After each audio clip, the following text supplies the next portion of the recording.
So for my project today, I'm going to be upgrading and swapping the chainring, the front chainring for my bike, and it is going on a Shimano XT crank. And I'm replacing it with this wolf tooth setup. But rather than going for just a ring and spider all as one unit, I decided to try out this camo system. And I think there's some cool advantages to this camo system. Basically, you put this spider permanently on your crank, and then you have this replaceable chainring. And so you can quickly and easily, without having to remove the crank, once you're done, you can swap these chain rings out for different sizes, different colors, or maybe you just wore your chainring out and you want to replace it. And one of the other advantages is that these chain rings are pretty cost effective on their own. They're about 30 bucks for a chain ring, as opposed to having to buy the one that's combined, which is closer to like 80 bucks. And so this two-piece setup costs the same as the one piece. So it's still 80 bucks, but again, I can replace this part later for only 30. And weight-wise, it netted out pretty darn close to the same. So we're gonna put this on the bike, but let's get to removing the XT crank so we can do all this first, and I'll show you how it's done. Dad, what are you doing with my stuff? So the first step, when we pull the crank, loosen the clutch on the derailleur, and then I don't think I need to even break the chain. I'm just gonna pull the chain and let it kind of hang there on the bottom bracket. So this particular XT crank has a pair of pinch bolts here, and they are 5 mil. So we're gonna go ahead and break those loose. Okay. There's one. Okay. Out of there.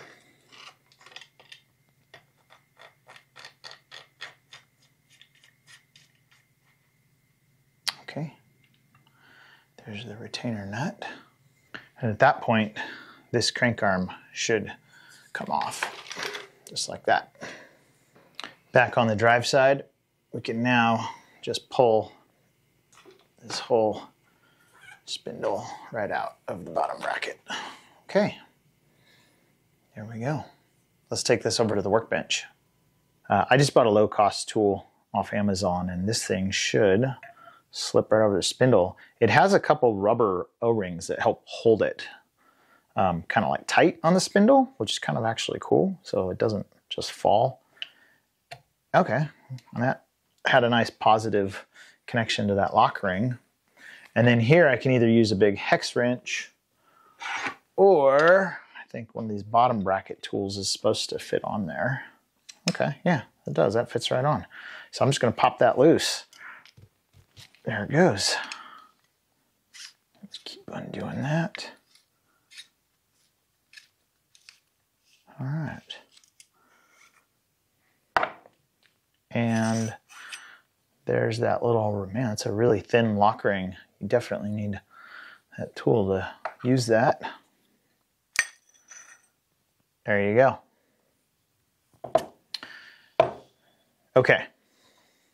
I do want to weigh this and see how it compares to this. All right, let's check weights. So this is the Shimano spider and chainring. Now this is a 28 tooth ring, but let's see what, oh, I guess it helps if you turn your stuff on. Okay, grams. 104, and again, that is a 28 tooth Shimano. So let's see what the wolf tooth full setup is. Okay, we'll start with the chainring itself, which is 33. And then the Camo Spider. We're at 73, so that's 40. And for good measure, let's go ahead and add the 5 bolts. 83, 82, 83, 83. Well, it keeps jumping from 82 to 83, but dang, that's pretty sweet. That's 21 grams lighter for this entire combo. So that's a pretty light chainring setup in general. And that's a 30 tooth compared to this being a 28 tooth. So not like a massive savings, but definitely a nice lightweight setup. All right, a couple quick notes on the install. Effectively, when we install this, the writing on the Spider and the ring are always going to face the outside of your crank, so the same side that your pedal's on. So just note that. When we get these installed, it will tell you which end or which side goes lines up with the crank arm. And then there's this little dot, and when this is installed, the little white dot, hopefully you can see it, is going to line up to the same spot. And this is going to install from behind the Spider. So it'll end up installing like that, and the bolts will go on the back side of it. Okay? So I'm going to go ahead and install the Spider first, and then I'll show you how the ring can be slid over the pedal and the crank arm as if it were still on the bike to install this or change a ring while it was on the bike. I am going to take my riding side, slide it on, line up the crank arm thing with that, and ultimately it just goes right in place. Again, they have several different Spiders depending on what crank you're using. This one is Shimano, but they have a similar looking Spider that works for the SRAM or race face cranks or whatever. So I'm going to go ahead and get these threads started by hand. There we go. Once you get that threaded, it goes in pretty nice. And there is a torque setting on this lock ring. I don't have a torque wrench that will work with this, so I'm just going to do like I do and use the German good and tight. That's a bingo. This goes down pretty good. Okay. That feels pretty tight. And now we have the Spider mounted on. That's a really nice looking Spider. Now, if this were on the bike, I would have to install it from the pedal side. It does say crank arm right there. So that's when I do this, that's how I have to line it up. But I'm going to slide it over the pedal, up the crank arm, and around till it's on the back side. Then line those up. And it's now ready for the bolts. Okay? Now these bolts are all T25s. These are Torx 25s.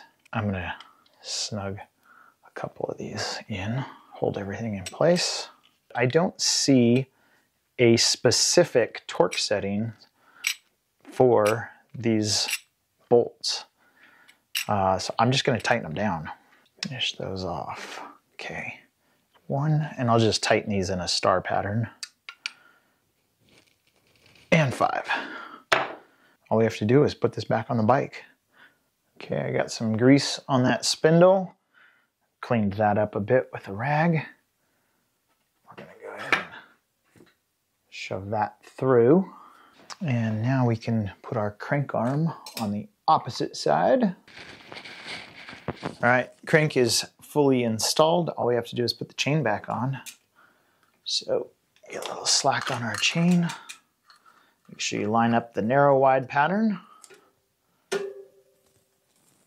And we are off to the races. This new camo chainring setup. So we'll see how this does over time, but I've had great luck in the past with wolf tooth rings. So they tend to be really great chain rings.